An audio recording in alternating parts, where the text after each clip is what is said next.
Anime fans அனைவருக்கும் வணக்கம். இன்னைக்கு நம்ம சோலாண்ட் எபிசோட் 171 தாங்க பார்க்க போகிறோம். போன எபிசோட்ல எங்கே முடிஞ்சிருக்கோம்? ஹைஷன் ஐலாண்டில் இவங்களுக்கான ஃபர்ஸ்ட் டெஸ்ட் அப்படிங்கிறத அவங்க எடுக்க ஆரம்பிச்சிருப்பாங்களா? தங்சான் பார்த்தீங்கன்னா 50 ஸ்டெப்ஸ் அப்படிங்கிறத ஏறி இருப்பான். தங்சானால் இதுக்கு மேலே போகவும் முடியலங்க. இதை கடந்து அவனால் போகவே முடியல. கிட்டத்தட்ட ஸ்ட்ரக் ஆன மாதிரி நிற்கிறான். என்ன பண்ணுறதுன்னு தெரியல அவனுக்கு.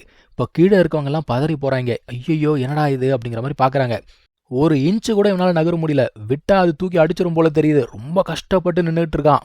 ஷாவு பார்த்தீங்கன்னா உள்ளுக்குள்ளே ஓடி வரதுக்கு துடிக்கிறா. பட் ஆனால் ரோராங் விட மாட்டேன் அப்படின்னு சொல்லிட்டு பிடிச்சி வச்சிருக்கா. ஏன்னா ஷாவு இப்போ இருக்க கண்டிஷனில் அவளால் தாங்க முடியாது இல்லையா? மூபாய்க்கு நல்லாவே தெரியுது அவனோட சோல் பவர் ஆல்மோஸ்ட் காலி ஆயிடுச்சு. இதுக்கு மேலே அவனால் தாக்கு பிடிக்க முடியாது அப்படிங்கிறது மூபாய்க்கும் தெரியுது. தங்சானுக்குமே நல்லா தெரியுது. ஏன்னா இந்த இடத்துல டெலிபோர்டேஷன் அப்படிங்கிறதெல்லாம் பயன்படுத்த முடியாது. அதிகபட்சம் கோல்டன் ஷீல்டு அப்படிங்கிறத பயன்படுத்தலாம். என்னடா பண்ணுறது அப்படின்னு யோசிக்கிறான். சரி, இதுக்கப்புறம் போக முடியாது அப்படிங்கிறது இவனுக்கு தெரிஞ்சு போச்சு. ஒவ்வொரு படிக்கட்டா அப்படியே கீழ் நோக்கி இறங்க ஆரம்பிக்கிறான். கீழே வந்து சேர்ந்துட்டான். உடனே எல்லாருமே பக்கத்தில் வந்துட்டாங்க. என்னடா ஓகேவா அப்படின்னு கேட்குறாங்க. எனக்கு ஒன்றும் பிரச்சனை கிடையாது. ஆனால் நான் எப்படியாவது ட்ரை பண்ணி இந்த ஒரு சேலஞ்சை முடிச்சு தான் ஆகணும். நீங்களும் போய் ட்ரை பண்ணுங்க அப்படின்னு சொன்ன உடனே இவங்களும் ஏற ஆரம்பிக்கிறாங்க.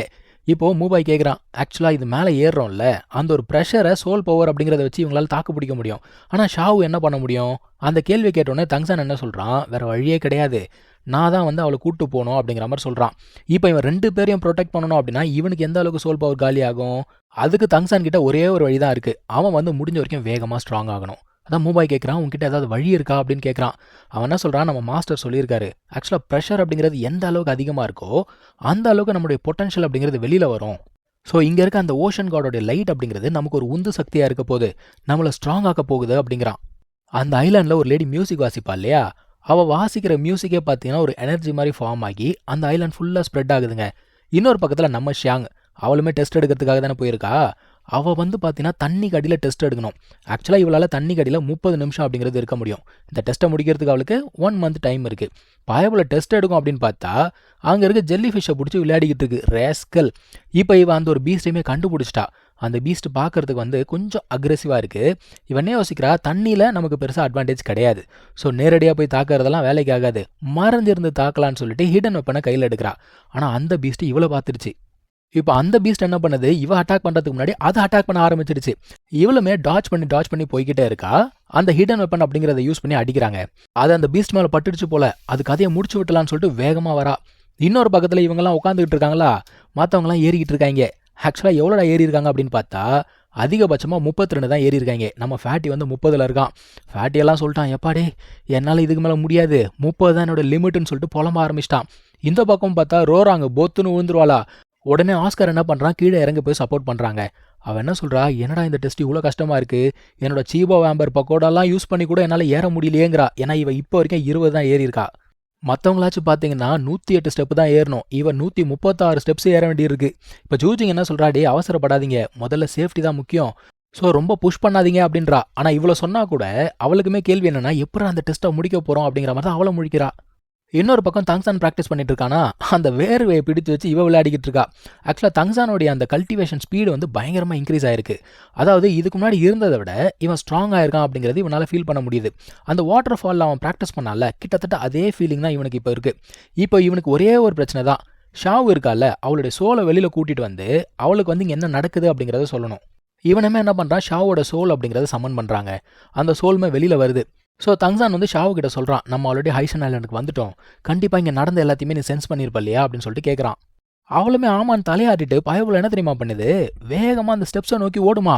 இவன் பார்க்குறான், என்னடி பண்ணுற அப்படிங்கிற மாதிரி பார்க்குறான். அவள் பாட்டுக்கு ஸ்டெப்ஸ் ஏறி ஓடுறாங்க. இவனுங்களாம் ஏறுறதுக்கு எவ்வளோ கஷ்டப்பட்டானுங்க. அவள் ஏதோ மேரத்தான் ஓடுற மாதிரி ஓடிக்கிட்டு இருக்கா. என்னடா இவன் இந்த ஓட்டம் ஓடுறாள்னு சொல்லிட்டு தங்சான் பின்னாடியே போகிறான். இவளால் எப்படி இவ்வளோ வேகமாக ஏற முடியுது, அப்போ இவன் என்னோட ஸ்ட்ராங்கா அப்படின்னு சொல்லிட்டு தங்சான் யோசிக்கிறான். ஃபேட்டியெல்லாம் வாயை பொழந்துட்டாங்க. ஜூஜிங்கும் அப்படியே பார்க்குறா. வேகமாக போன ஷாவு பார்த்தீங்கன்னா அந்த 38th ஸ்டெப்புக்கு போய் ரீச் ஆயிட்டா. நம்ம மூபாய் இந்த இடத்துல தானே வந்து அவுட் ஆனா. அதான் அவன் போய் சொல்கிறான், மூபாயில் வந்து 38 ஸ்டெப்ஸ் வரைக்கும் ஏற முடிஞ்சது, நீ இதோட நின்று அப்படின்னு சொல்கிறான். பட் ஆனால் அவள் கேட்கல. அவள் அதையும் கடந்து ஏற ஆரம்பிக்கிறா. இதில் இன்னொரு விஷயம், இவன் இப்போ வரைக்கும் பார்த்தீங்கன்னா எந்த ஒரு சோல் ஸ்கில்லையும் பயன்படுத்தலை.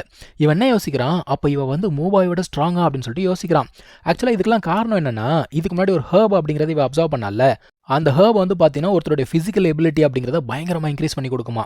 மேபி அதால் கூட இருக்கலாம் அப்படின்னு சொல்லிட்டு யோசிக்கிறான். இப்படியே போனவ 48 49 சொல்லிட்டு கஷ்டப்பட்டு ஏறிட்டாங்க. 50வது படிக்கட்டில் கால் எடுத்து வைக்கணும். அந்த இடத்துல தான் அவளுக்கு கண்ணு லைட்டாக சொருக ஆரம்பிக்குது. ஆனால் பயப்புல அதுக்கு மேலேயும் போகலான்னு ட்ரை பண்ணுதுங்க. பட் ஆனால் அவளால் முடியல, ஸ்லிப் ஆயிடுறா. நம்ம தங்சான் பிடிச்சிட்டான்னு வச்சுக்கோங்க. ஸோ தங்சான் கேட்குறான், பரவாயில்லையா உனக்கு ஒன்றும் பிரச்சனை இல்லைல்ல அப்படின்னு கேட்குறான். அவன் என்ன சொல்கிறா, என்னோட ஃபிசிக்கல் பாடி வந்து முன்ன மாதிரி கிடையாது, என்னோட சோலாலையும் இதுக்கு மேலே தாக்கு பிடிக்க முடியல அப்படிங்கிறா. அவன் என்ன சொல்கிறான், அப்போ நீ உடனே உள்ளுக்குள்ளே போயிடு, சோல் ஏதாவது டேமேஜ் ஆகிட போகுது அப்படிங்கிறான். அவளுக்கு கோவம் வந்தது. உனக்கு இதே வேலையாக போச்சு, ஒவ்வொரு முறை பிரச்சனை வரும்போது நீ என்ன பண்ணுற, என்ன பாதுகாக்கிறான் அப்படிங்கிற பேரில் உன்னை நீ பார்த்துக்க மாட்டேன்னு சொல்லிட்டு சண்டை போடுறா. அவன் வந்து கன்வின்ஸ் பண்ணலாம் அப்படின்னு பார்க்குறான். பிடிச்சி நல்லா வெடுக்குன்னு கடிச்சு விட்டுறாப்பா. ஷாவ் என்ன சொல்கிறா, டெய்லி 1 மணி நேரம் என்னை வெளில விடு அப்படின்னு சொல்கிறா. நானும் வந்து உங்கள் கூட சேர்ந்து ப்ராக்டிஸ் பண்ணுறேன், ஏன்னா இந்த ஒரு லைட்டில் இருக்க ப்ரெஷர் வந்து எனக்கு ரொம்ப ஹெல்ப்ஃபுல்லாக இருக்கிற மாதிரி தோணுது. ஸோ இங்கே நான் கண்டினியூஸாக ப்ராக்டிஸ் பண்ணால் நான் வந்து ஸ்ட்ராங் ஆகிடுவேன் அப்படிங்கிறா. இதெல்லாம் சொல்லிட்டா உள்ளுக்குள்ளே போயிட்டான்னு வச்சுக்கோங்க. இப்போ இதெல்லாம் பார்த்துட்டு இருந்தாலும் ஃபேட்டி, அவனுக்கு இது ஒரு மிகப்பெரிய மோட்டிவேஷனாக இருக்குங்க. நான் ஸ்ட்ராங் ஆனால் தான் ஷியாங்கை ப்ரொடெக்ட் பண்ண முடியும்னு சொல்லிட்டு அவன் ப்ராக்டிஸ் பண்ண ஆரம்பிக்கிறான். இந்த பக்கம் பார்த்தீங்கன்னா ஷியாங் அந்த ஒரு பீஸ்ட் அட்டாக் பண்ணலான்னு சொல்லிட்டு வேகமாக போனால, அந்த பீஸ்ட் என்ன பண்ணுது, வாட்டரோடைய பவர் அப்படிங்கிறத பயன்படுத்தி இவளை திரும்ப அடிக்க ஆரம்பிக்குது. இப்போ தண்ணிக்கு நடுவே இவளால் ஒன்றுமே பண்ண முடியலங்க. ஏன்னா இவளால் 30 நிமிஷம் தான் இங்கே இருக்க முடியும், ஆக்சிஜன் சப்ளையும் கம்மியாக தான் இருக்குது. என்ன பண்ணுறதுன்னு சொல்லிட்டு யோசிக்கிறா. இவளுடைய ஸ்பெஷாலிட்டி என்ன, ஸ்பீடு தானே, அதை வச்சு அடிக்கலான்னு சொல்லிட்டு பிளான் பண்ணுறா. ஸோ மறைஞ்சிருந்து பயங்கர வேகமாக போகிறா தாக்கலான்னு. ஆனால் அந்த பீஸ்ட்டு இவளோட வேகமாக இருக்குது, அது இவளை சம்மடி அடிக்குது. இவளுமே கஷ்டப்பட்டு டாச் பண்ணி போய்கிட்டே இருக்கா. ஆனால் எவ்வளோ நேரம் இவளால் தாக்கு பிடிக்க முடியும், ஆக்சிஜன் சப்ளை அப்படிங்கிறது கம்மியாயிடுச்சுங்க. இப்போ இவ என்ன யோசிக்கிறா, என்னடா இது, என்னால் இதை டிஃபீட் பண்ண முடியாதா, அப்போ நான் வந்து எல்லாருக்குமே ஒரு பேர்டனாக தான் இருப்பேனா. இவ இந்த மாதிரி யோசிச்சுக்கிட்டே இருக்கும்போது இவளை காப்பாற்றுறதுக்காக அங்கே ஃபேட்டி வராங்க. வந்தவன் என்ன பண்ணுறான், அந்த ஒரு அட்டாக்கை வந்து தடுக்கிறான். அவன் சொல்கிறான், உன்னை நான் ப்ரொடெக்ட் பண்ணுறேன், கவலைப்படாதேன்னு சொல்லிட்டு அந்த அட்டாக்கை அவன் தடுக்கிறான். அதிலே பார்த்தீங்கன்னா ஃபேட்டி ஆல்ரெடி அடி வாங்கிட்டான். ஆனால் அந்த பீஸ்ட் மறுபடியும் அட்டாக் பண்ணுது. மறுபடியும் ஃபேட்டி வந்து தடுக்கிறான். இதில் ஃபேட்டிக்கு இன்னும் பயங்கரமான அடி. ஆக்சுவலாக உண்மையை சொல்லணும் அப்படின்னா இங்கே இருக்கிறது ஃபேட்டியே கிடையாதுங்க. நம்ம எல்லாருக்குமே தெரியும் ஃபேட்டி வந்து அந்த இடத்துல டெஸ்ட் எடுத்துக்கிட்டு இருக்கான். இங்கே அவன் வரத்துக்கு வாய்ப்பே கிடையாது. அப்போ இதெல்லாமே ஒரு இல்யூஷன் தானே, இவளுக்கு அது தெரியாது. கிட்டத்தட்ட ஃபேட்டி வந்து சாவோட விளிம்பில் இருக்கிற மாதிரி காட்டுறாங்க. அவளுமே வந்து என்னடா இது, என்னால் ஒன்றுமே பண்ண முடியலையே, நான் வந்து யூஸ்லெஸ்ஸா அப்படிங்கிற மாதிரி அழ ஆரம்பிக்கிறா. அதான் ஃபேட்டி சொல்கிறான், நீ ஒன்றும் கவலைப்படாத, நான் வந்து உன்னை ப்ரொடெக்ட் பண்ணுறேன் அப்படிங்கிற மாதிரி சொல்கிறாங்க. ஸோ இங்கே தான் இந்த எபிசோட் முடியுது. இந்த இல்யூஷனை இவ எப்படி உடைச்சா அப்படிங்கிறத நம்ம அடுத்த எபிசோடில் பார்க்கலாம். தேங்க்யூ ஸோ மச் ஃபார் வாட்சிங். Take care. பாய்.